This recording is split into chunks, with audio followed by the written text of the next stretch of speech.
Please join me in giving a warm reception to our excellent panel.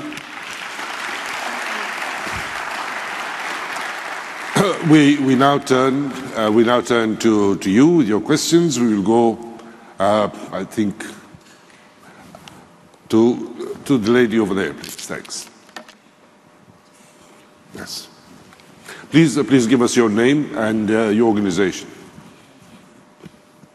我是来自中国浙江大学的吴华。我对刚才各位讨论的这个话题呢很有兴趣。现在我有一个问题想跟各位交流一下，也想听听各位的意见。Just hold on 1 second, please. I don't think we are. Yeah, I don't think we're getting a translation.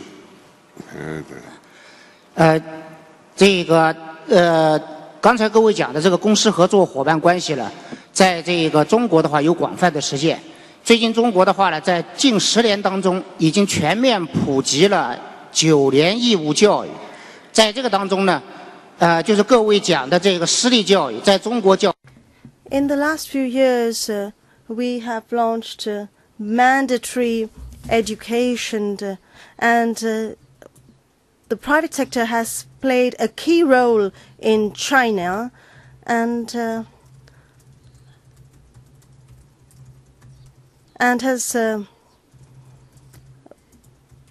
provided 10% of secondary education and 20% of university education.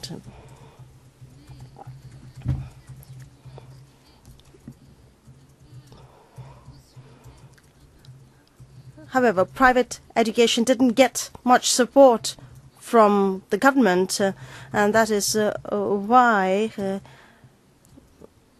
they have faced problems. And that is why local communities have begun to support these private schools. But public opinion has not necessarily been favorable to this, because at the end of the day, public funds are being used for funding private schools, and so this is a bit worrisome.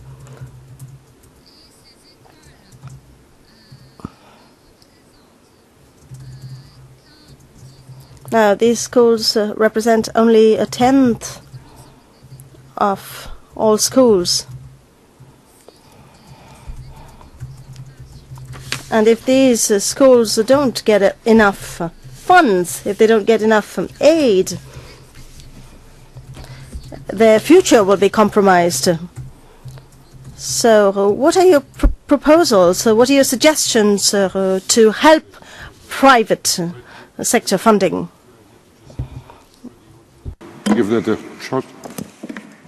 So for those without earphones, the core of the question was about whether the politics, effectively, of having for-profit providers meant that for-profit and private institutions were going to inevitably suffer because they wouldn't have the support of the government in particular.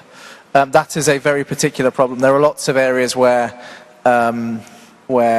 there's, I don't think prejudice is quite the right word, but it's in that's the right sort of word, about for-profit providers, and a concern that if you have a very profitable company in particular involved in state education, that indicates that they're doing not as well as they could do. The central thing that for-profit providers must do to continue to be able to win public confidence is to demonstrate that they frankly just get better results. So the improvement in efficiency and the improvement in techniques and the innovation that they provide outweighs the cost of the size of the profit. So if they make 5% profit, you know what, they have to be at least 5% better, pound for pound, dollar for dollar, than their competitors. I think that's really the only way through this, because there is an intuitive sort of revulsion about for-profit providers. Dr. Madhav? I actually didn't understand the full question. And this is probably particularly true in the Chinese context, where I heard the word party structure being mentioned. So the relationship between party, government, and the for-profit or private sector is something that will define all this. Because if I'm not mistaken, the Chinese system is such that the central government doesn't necessarily provide for the provincial education either. So in different countries it's different. But I think the key point that I would mention, and I'm not sure it's relevant to the particular question, is that if there is a private initiative, and which need not be for profit, I think we need to make a distinction that there are educationists who do not have access to capital. Such private initiatives should be encouraged. What happens often is the government takes the view that if you have capital, invest it and then do not-for-profit work. I think it's the other way around. If I wanted to start a school, I don't have a capital. Why should government not help me run a school which may not be for profit? I think we need to draw those lines and say that if there are good people, good educators, then the government will actually support them. This is what the grant in aid schools were in some years ago in India, and I think in large parts of the world. So encouraging private initiative need not be encouraging for-profit initiative. And when you do private initiative, because that's where your innovations will come, that's where the new models will come, that's where a school will be reinvented. So I think that is something that is required. Dr. Petrunus, have you had any experience working in China, in Asia, or countries which are perhaps more socially inclined?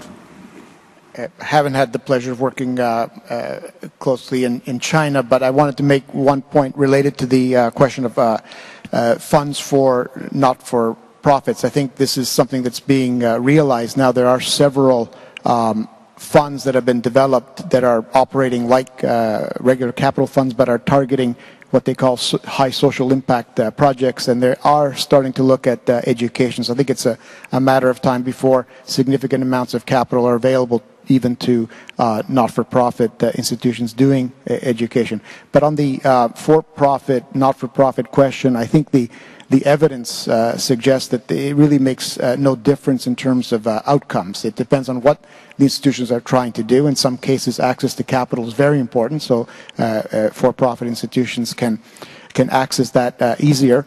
But there are reasons why a not-for-profit in certain circumstances is preferable. But in terms of outcomes as measured by student testing, where we have both models operating, there is no difference in outcomes. So there's not a question of evidence, but I think that lesson is not widespread. So echoing what Mr. Cook said, I think having more information about what the institutions are doing will in the end help inform the public debate.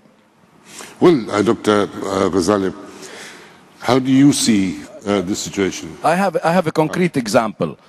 My group has a partnership with Confucius Institute. Confucius Institute is a very government organization, and it's working beautifully as a partnership between Confucius and the Talal Abu-Ghazaleh organization to teach Chinese language and Chinese culture all over the world. And we are working now on providing this program online for all over the world. And I think, and this is, incidentally, is one of the programs our university also is not just for academic and is not just for school, but also for capacity building in government, also for languages and for vocational training. And I think the relationship with China is a very comfortable partnership. Thank you very much. We'll go to another question now from the floor. Sir. Assalamu alaikum. My name is Kareem Darwish. I'm from the Qatar Computing Research Institute. I just have a quick question. I mean, I heard a lot of talk about private schooling, and I want to ask a question actually about public schooling. So if you look, I'll give an example, let's say, of Egypt, for example, where in public schools, they are cash-strapped. A teacher makes less than $100 per month, and they need about $200 per month to actually live, which means that they have to work somewhere else.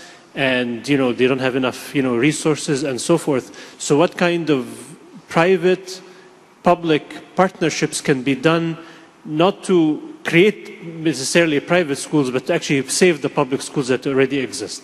Do you have any particular country or place in mind? I give the example of Egypt, where Egypt? where this is really a serious problem. Sorry, I missed that. Yes, please go ahead. Let me give you again another real-life example. There is a university in Jordan, government university, called the German Jordan University, which is a government-to-government public university. We developed a partnership with that university. We took over the entire management of the business school of that university, my group, a private organization, and we run it. We save the governmental organization the problems of cost and financing.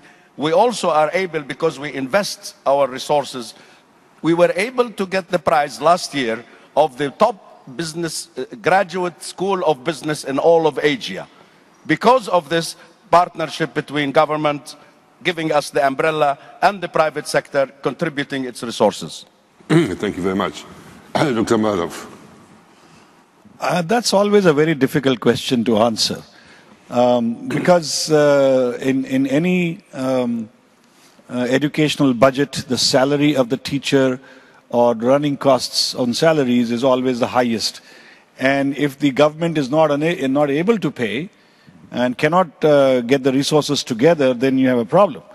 And especially if you say that it requires $200 to live and $100 is all they're paid, then you have a problem that needs to be sorted out. And I don't know if there is an innovative solution for that or not. The government just has to pay more. But having said that, if this was a micro problem, what I would do is, for example, in the work I do, I would turn it around and say, if don't make it free. You say that, okay, I'll give you an example of when we started our work in the early 90s, 94. We didn't have money, no donors.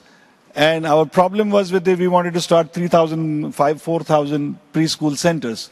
And I said that, okay, we'll start a program which will give a nominal sum of 100 rupees, which was about $5 at the most, to the young lady who's teaching, not even $5.